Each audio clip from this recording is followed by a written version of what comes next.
if you really want to be happy, I always tell kids, go into public service if you can for a while at least, because it makes you better in your job and it makes you a much better person. Part of this visit was to really have a discussion about some of my service, some of my experiences in Washington, both as White House counsel and as the Attorney General, but also to express some of the lessons I've learned from my life and hopefully to impart some bit of wisdom based upon my successes and a little bit based upon some of my failures. Hopefully that it'll help them become more productive citizens in the future for our country.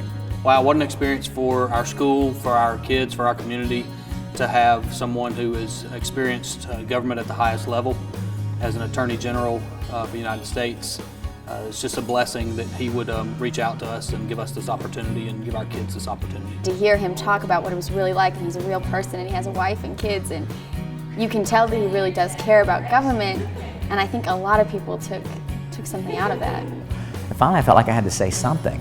And so the only thing I could think of saying was, well, how does it feel to be president? I mean, it's a dumb question like that. How does it feel to be president, Mr. President? And he kind of looked at me and he laughed and he said, it's really cool. You think of people like George Bush and Obama as the president, but they're only the president for 4, maybe 8 years. They were people before that, and they have friends, and that's like a really cool perspective.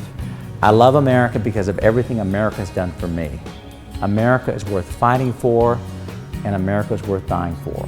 And if you don't appreciate that now, I hope that someday that you will. You don't really think about the fact that these high-ranking government officials are like real people and they have a face.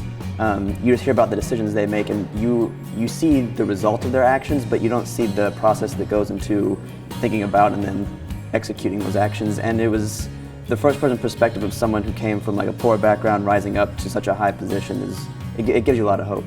Prepare yourself, because the next George W. Bush is going to come along and give you a once-in-a-lifetime opportunity. So get ready.